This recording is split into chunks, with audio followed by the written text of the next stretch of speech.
Hello, you beautifully expanding souls.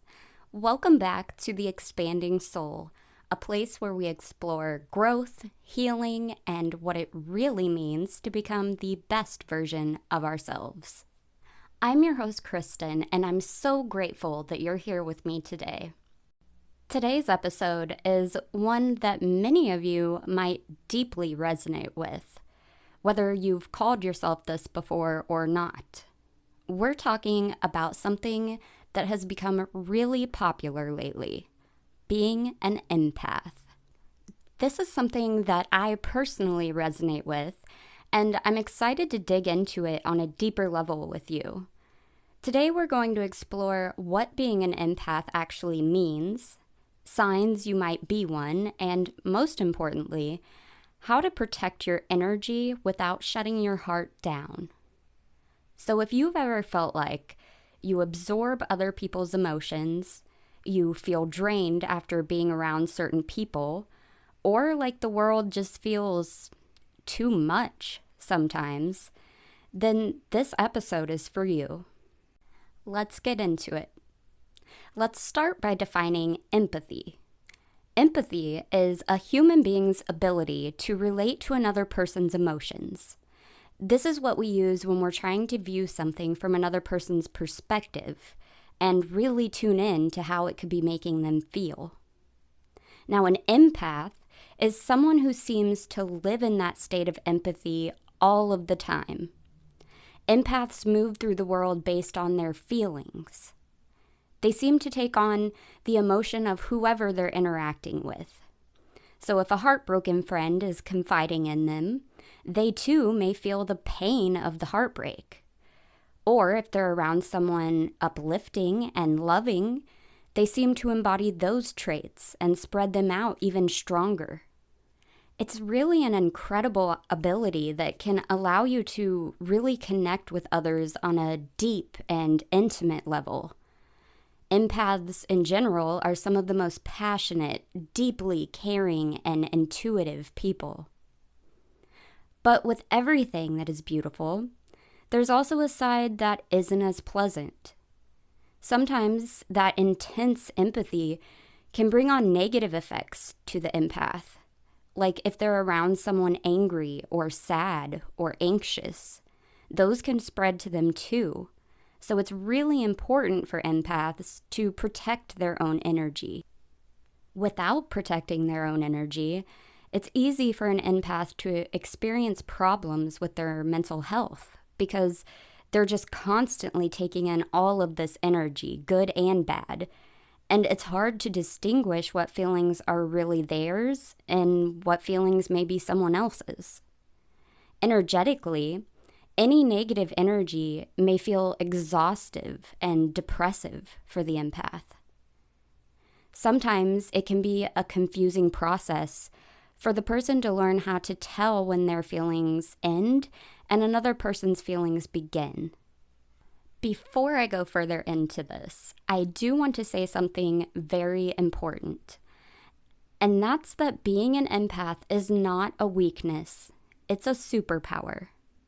I know that sometimes it may feel like it's not, but with the right protection, it can be such an inspirational gift.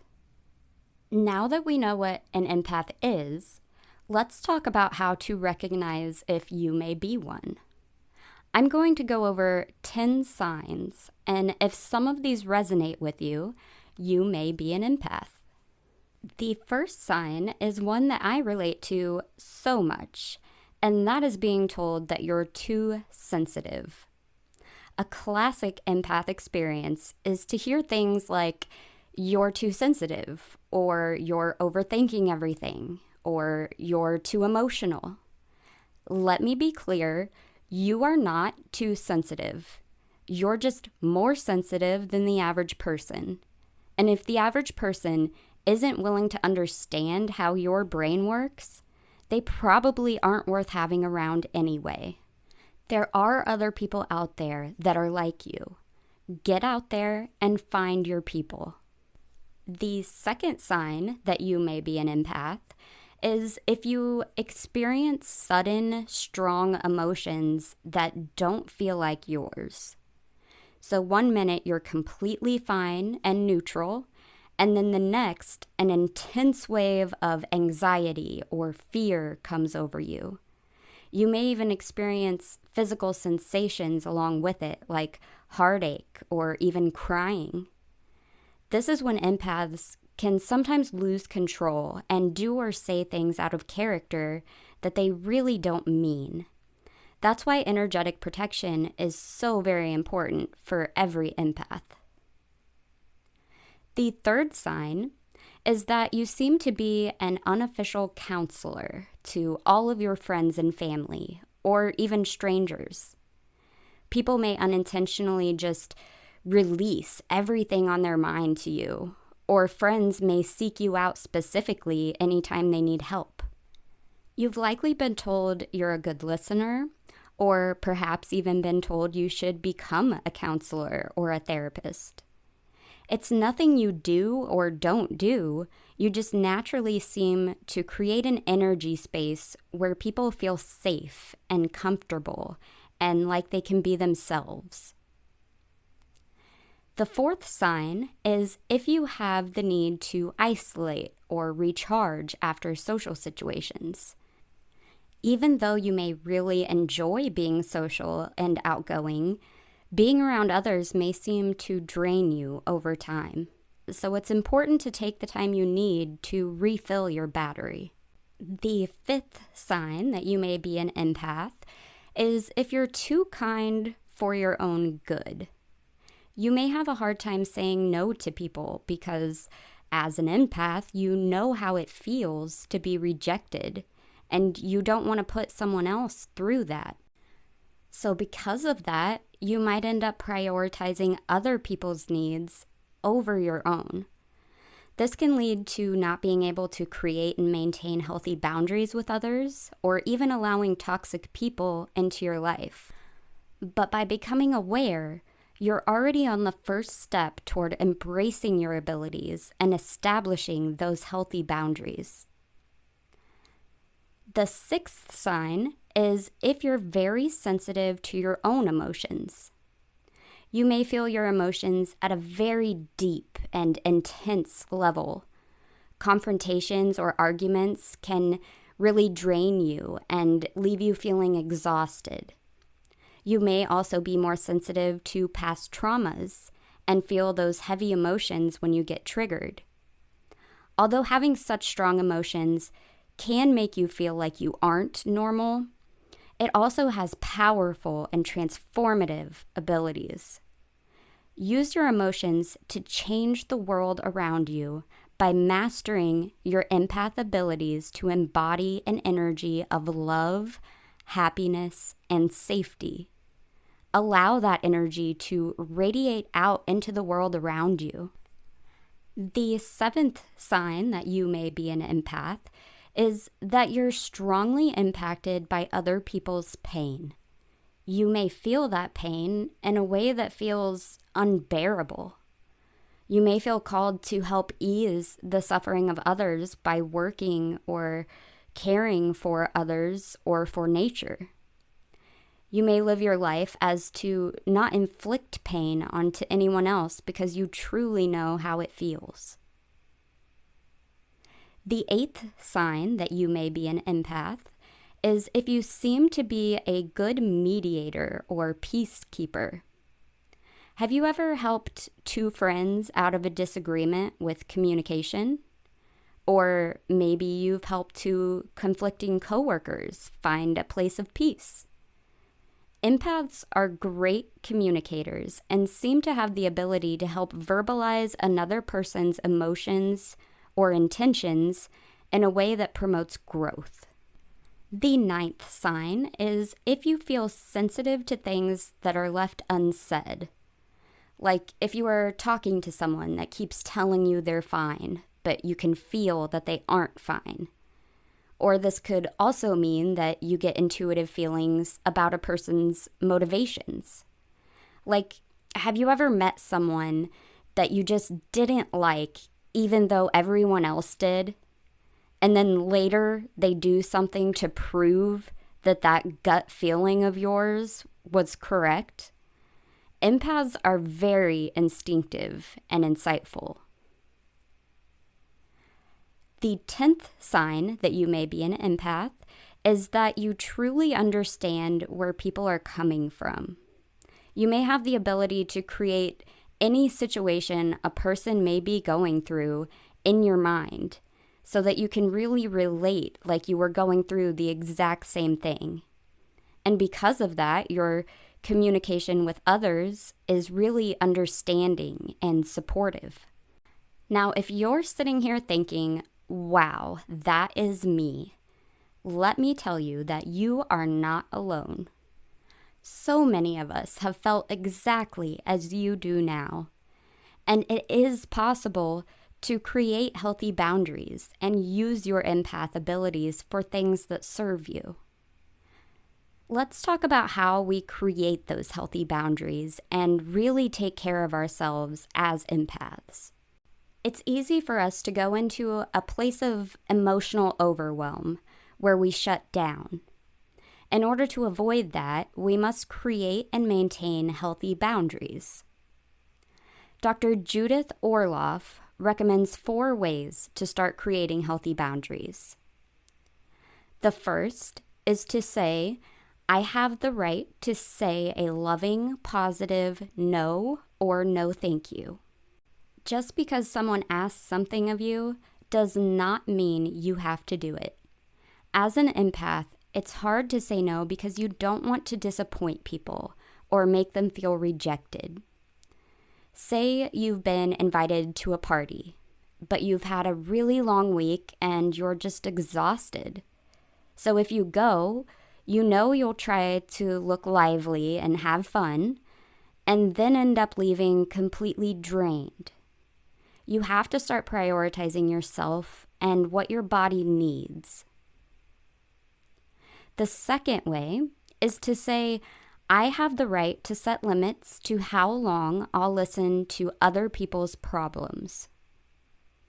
As deeply compassionate people, empaths feel a duty to help others learn, grow, and heal. But sometimes people can take advantage of that. They might constantly complain to you, but never take your advice to improve their situation. Your energy is valuable, and you have to be mindful of where and how you use it. The third is to say, I have the right to rest and not be always available to everyone. In this day and age, employers or clients can seem to expect you to always be reachable. And while, yes, you are technically reachable with your smartphone or your computer, you shouldn't have to be. If you aren't already, definitely practice healthy boundaries with clients or employers so that they know when you're on the clock, you're all in. But when you're off the clock, that time belongs to you and you alone. The fourth is to say, I have the right to quiet peacefulness in my home and my heart. You, as an empath, have to have your safe place where you're able to recharge and be at peace. If you don't have that, you'll never be able to fully recharge, and you'll be of less help to others in the long run, let alone to yourself. So prioritizing your safe space and keeping it peaceful is of the utmost importance.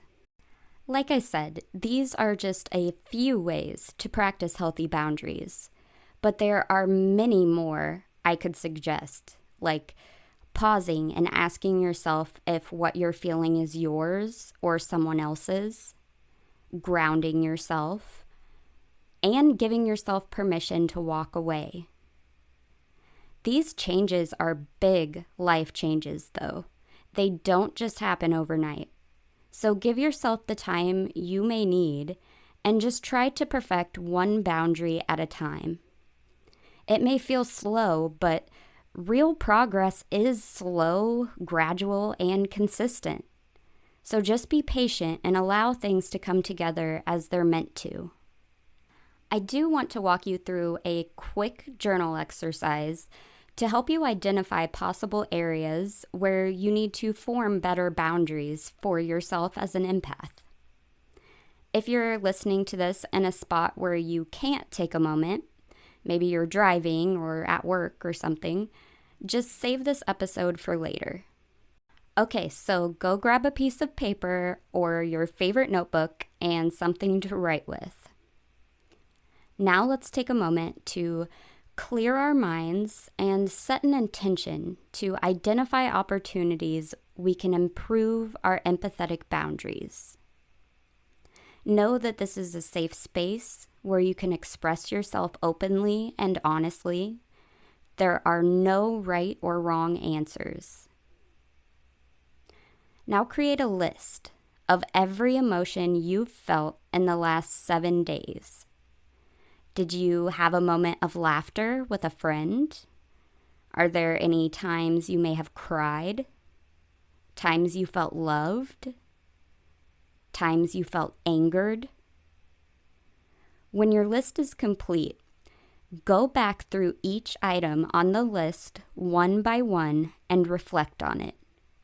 You can reflect mentally or you can journal it out. I recommend journaling it out. Reflect on the exact situation when you felt this feeling. If someone was present, who was it? What was being said? What did you feel before coming into contact with who was there? If you were alone, what were you doing? What were you thinking about when this emotion arose? Did any past memories pop up? After you really feel you understand the context of the situation, let the experience wash over your body. Try to feel where in your body the emotion sits. Ask yourself, if this emotion was mine, where might it have come from? And if that emotion belonged to someone else, where could it have come from? The results here are not supposed to be scientific, but rather introspective. You may find that some of these emotions are very much coming from you, and hopefully the reflection can lead you toward what you may need to heal and work on for yourself. Alternatively, you may find that some of these feelings couldn't have been coming from you. Hopefully, in this case, the reflection helps you identify which person the emotion came from and help you determine which healthy boundaries you may need to put in place so that it doesn't happen again. So before we wrap this episode up, let's take a moment to do a little empathetic reset. Take a deep breath in and slowly let it out. Bring your attention to your body. Notice how you feel right now. Gently ask yourself, what am I carrying that isn't mine? No judgment, just awareness. And as you breathe out, imagine releasing anything that doesn't belong to you. Let it go. You don't need to hold it. You never did. Take one more deep breath and come back. Good. If this episode resonated with you, I want you to take this with you. Feeling deeply is a gift, but you are not meant to carry the weight of the world. You're allowed to protect your energy, choose your peace, and still be a deeply loving, compassionate person. You don't have to shut your heart down. You just have to include yourself in the care that you give to others. Thank you so much for being here with me today. If you've enjoyed this episode, feel free to share it with someone who might need it. And until next time, keep expanding, keep growing. Bye.